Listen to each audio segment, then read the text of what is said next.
Hello everyone, welcome to Krishna coaching centre class 11th geography. और यहाँ हमारा चल रहा है chapter number 7 landform and their revolution. So here it is saying कि most of the geomorphic processes are imperceptible.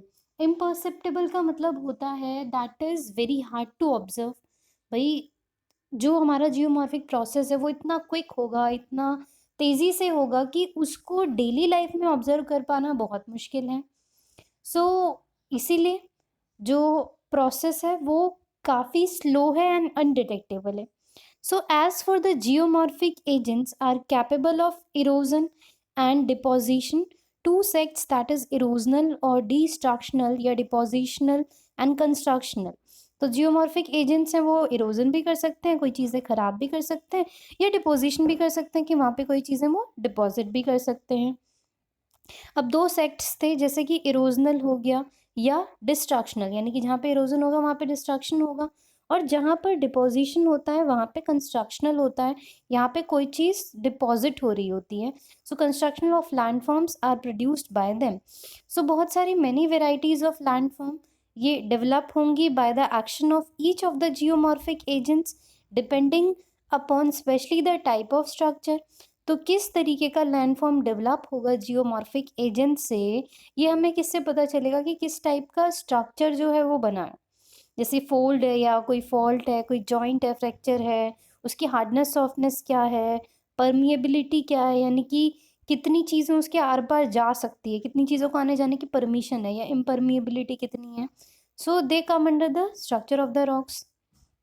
So there are some other independent control. कुछ other independent control system कैसे हैं कि सी लेवल कितना स्टेबल है उस area में, या tectonic stability of land masses क्या है, या फिर वहाँ का क्लाइमेट क्या है जो इन्फ्लुएंस कर सकता है इवोल्यूशन ऑफ लैंडफॉर्म को। So any disturbance in any of these three controlling factor ये अपसेट कर सकता है the systematic and sequential stages in development and evolution of landform. तो जो डेवलपमेंट है या इवोल्यूशन है लैंडफॉर्म का, उसका कुछ स्टेज है, बट उस स्टेज को जो है डिस्टर्ब कौन कर सकता है या अफेक्ट कौन कर सकता है कि अगर हमें इनमें से कोई भी चीज़ डिस्टर्ब होते दिखेगी तो उससे लैंडफॉर्म के जो बनावट है उसमें भी हमें दिक्कत होते या चेंज होता हमें दिखेगा। So in the flying pages under each of the geomorphic regimes, जैसे कि रनिंग वाटर हो गया, ग्राउंड वाटर हो गया, ग्लेशियर्स हो गए, वेव्स एंड विंड्स हो गए। तो first a brief discussion is presented as to how land masses are reduced in the relief through erosion, and then उसके बाद development of some of the erosional and depositional landform को वहाँ पे डीलअप किया जाता है। अब रनिंग वाटर जो है वो क्या किस तरीके से अफेक्ट करेगा। सबसे पहले तो running water it is an exogenic agent, यानी कि बाहर से आता है, अंदर के चेंजेस से इसको कोई फर्क नहीं पड़ता है।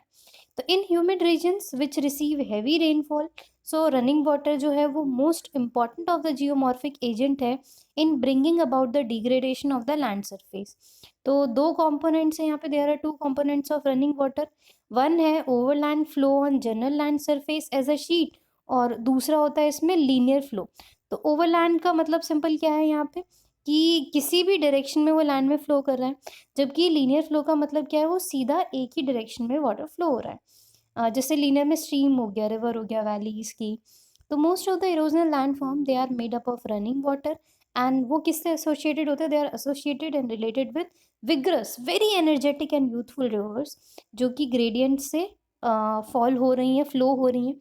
तो विद टाइम, समय के साथ साथ जो स्ट्रीम चैनल्स हैं ओवर स्टीप ग्रेडियंट्स, ये टर्न जेंटल हो जाते हैं, मतलब ईजिली वहाँ पे वो मुड़ सकते हैं ड्यू टू कंटिन्यूड इरोजन। रास्ता भाई नदी अपना बना लेगी तो वहाँ पे उसका फ्लो आसान हो जाता है।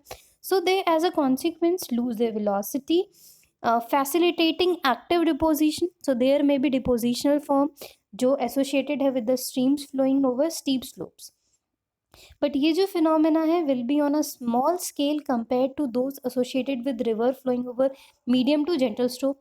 तो the gentler the river channel in gradient और slope the greater is the deposition. तो जितने प्यार से नदी फ्लो करेगी, जितने जेंटली फ्लो करेगी, उतना ज़्यादा उसमें डिपोजिशन हमें देखने को मिलेगा। तो with the stream beds turn gentler due to continued erosion, Downward cutting become less dominant and lateral erosion of bank increases as a consequence of hill and valleys are reduced to plains. So overland flow causes, अच्छा ऊपर एक question है, is complete reduction of a relief of high land mass possible, कि क्या जो एक relief है बहुत ही हाई लैंड मास पे उसका कंप्लीट रिडक्शन हो सकता है? Answer is yes, of course हो सकता है. So overland flow causes sheet erosion depending upon irregularities of the land surface. जो overland flow है वो concentrate हो सकता है into narrow wide paths पे.